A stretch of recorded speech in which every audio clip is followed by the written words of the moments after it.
दोस्तों, क्या आपने कभी गुटखा बनते देखा है? और क्या सच में गुटखा में कांच का मिश्रण भी मिलाया जाता है? और किस जगह बनती है आपको पता है? तो दोस्तों, इसको बनाने के लिए सबसे पहले इस्तेमाल किया जाता है सुपारी का। और सुपारी हमें मिलती है इस पौधे से, जो कि आप अभी देख रहे हैं। जी हाँ, यहाँ पर सुपारी की खेती की जाती है। इन छोटे छोटे पेड़ों पर सुपारी के फल लगते हैं और जब तक ये फल पक नहीं जाते तब तक इन्हें अच्छे से पाला पोसा जाता है। जब ये सुपारी का पौधा अच्छे से बड़ा हो जाता है, इसके फल को पौधे से अलग कर लिया जाता है। इसको भी अलग करने का प्रोसेस ठीक वैसा ही होता है। इसको आप पीट कर पेड़ से अलग किया जाता है।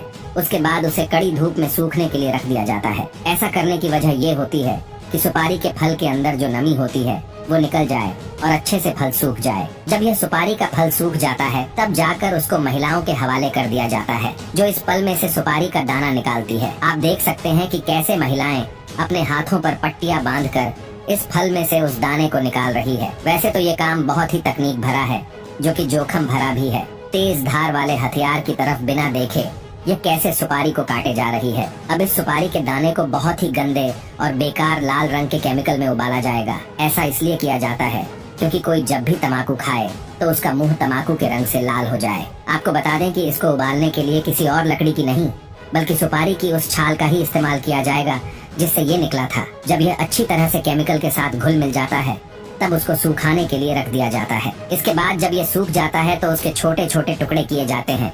अब ये सुपारी तो तैयार हो गई है, मगर अब बारी है उसमें मिलाए जाने वाले तंबाकू की। तंबाकू को शुरू में बाहरी फ्रेम में उगाया जाता है, जिसे सीडबेड कहा जाता है।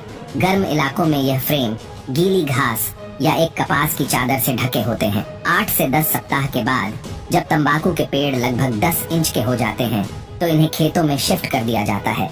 जैसे जैसे पौधे बढ़ते हैं उनके ऊपर का भाग काट दिया जाता है ताकि पत्तियां अच्छे से बड़ी हो जाए। इस प्रक्रिया को टोपिंग कहा जाता है। 90 से 120 दिन के बाद तंबाकू के पौधे कटाई के लायक हो जाते हैं। इसके बाद इन पत्तियों को फैक्ट्री में शिफ्ट किया जाता है, जहां पर इन्हें सुखाया जाता है, जिसको करने के लिए कृत्रिम गर्मी यानी कि आर्टिफिशियल हीट का इस्तेमाल किया जाता है। जब यह भूरे रंग की हो जाती है तो इन्हें अलग करके छोटे छोटे टुकड़ों में बांट दिया जाता है, जिससे ये असली तंबाकू के रूप में आ जाती है। और तंबाकू के अंदर कांच डाला जाता है। उसको डालने के लिए कांच की बोतल को मशीन के अंदर डाला जाता है और फिर मशीन उसको इतना बारीक पीस देती है कि ये एक पाउडर बन जाता है।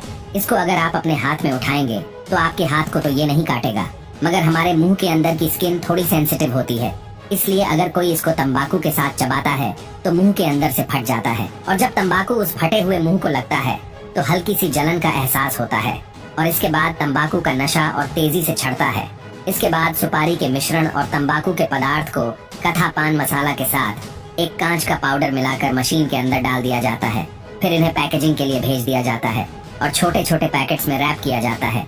तो दोस्तों, यह था पान मसाला बनाने का पूरा प्रोसेस। आपने देखा, इसमें सारी चीजें वो डाली जाती हैं जो हमारे शरीर को नुकसान पहुंचाने वाली होती हैं।